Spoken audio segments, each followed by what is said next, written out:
Hi everyone, in today's video we're going to be photographing wildlife in London. I'm starting off in Hyde Park, and you might be surprised that I'm here and not somewhere like Minsmere or something like that, but there's actually a surprising amount of wildlife in the Royal Parks.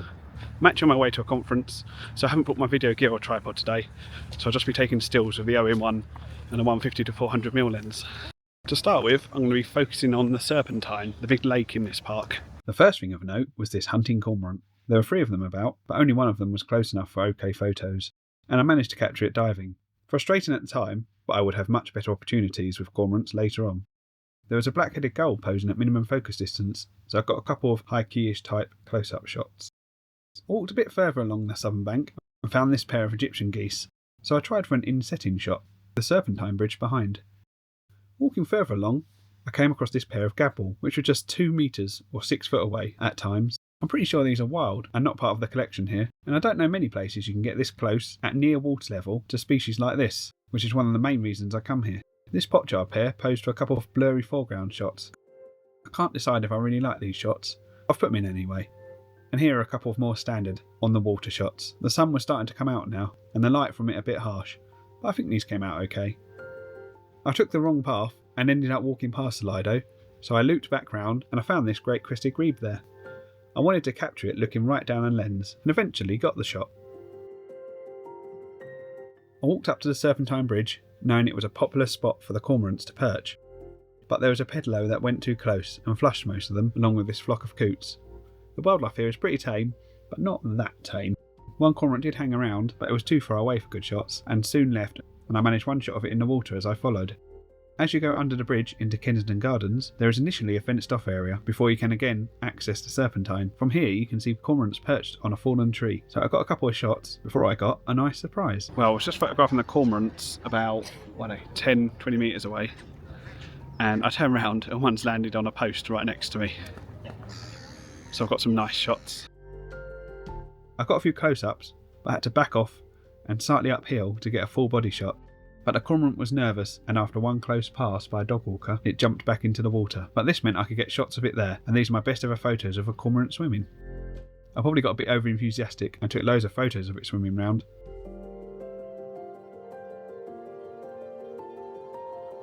In this shot here, it's looking to jump back up on the post, but sadly it didn't. But it wasn't all cormorants here. This juvenile swan posed for a nice close-up, before then taking a wash. While I was there, I kept trying to get a nice shot of the cormorant that had perched up on the furthest branch of that fallen tree, with its wings open, but most of the time it was looking the wrong way, or had another bird or branch ruining the background, or in this case the foreground. I decided to move on to what is normally the best spot for cormorants, and was not disappointed. I got some nice close-ups, including some preening shots. The black and white bird in this harsh sun wasn't the easiest to expose for, but I got some nice shots, including these looking at the camera and one of it looking up at something. The sun did briefly go behind a cloud, and I got some shots in the more diffused light. Sure, it's a bit duller, but I prefer the light in these. Looking at the scene, I could see there was a shot with all these cormorants lined up on the post. Unfortunately, there was a sign concreted into the floor at what I think would have been the best angle for this shot, and a stubborn gull kept perching on the first post, ruining most of my shots. But I managed to get these with my 90mm macro lens. Next time, I need to bring my wide angle lens too.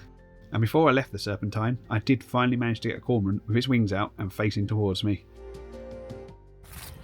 Well, that was by far the best I've ever had the cormorants here. I've once or twice had a cormorant fairly close on one of the posts, and there was 3 there after the first one in the first area. So yeah, I've done well today. I'm now going to head to the round pond and see what's there, before I've then got to head off to my meeting.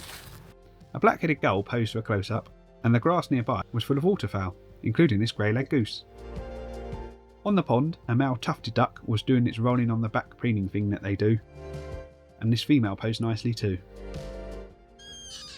Well, it was quite overcast, so I thought it would be perfect for photographing the gulls.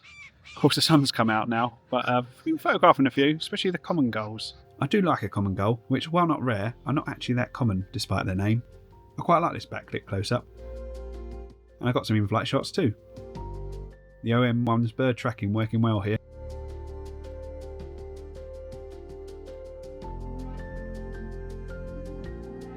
and I'll throw this black-headed gull shot into the mix too. There were a pair of common gulls on the water, shouting at the others flying over. I couldn't resist getting a few shots of those gaping beaks. And I managed to capture this calmer moment too. The pair then drifted closer together, and in the first shot I focused on the rear bird, and then the front bird, and then got my favourite shots of them.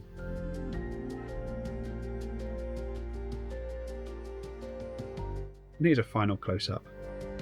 While this harsh sun is not good for the white coloured gulls, it works well on starlings, bringing out that iridescence in their feathers. I had to get a couple close-ups too. It was getting close to leaving when I snapped a couple of shots of this herring gull and had a short session with another tame Gadwall.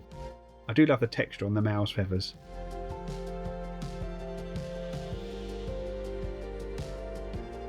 But there's one last nice surprise. Well, that was a good way to end my visit. I've just started walking towards the Natural History Museum, and just as I'm getting close to the entrance, I spotted 2 jays on the ground. One took off, and I've been kind of hoping of photographing one of these because I've never got a decent picture of a jay. And today the whole place has been full of dogs and people running around and stuff like that, so I've not seen any. And there was 2. And I just about managed to get some shots, as you can see here, before a squirrel scared it off.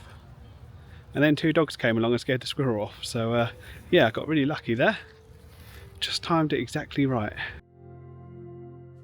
A good day out with my best photos of a number of species, which I think shows the benefits of visiting central London for wildlife photography. But I can't finish a video on this topic without a couple pictures of the ultimate tame London bird, the feral pigeon. Thanks for watching.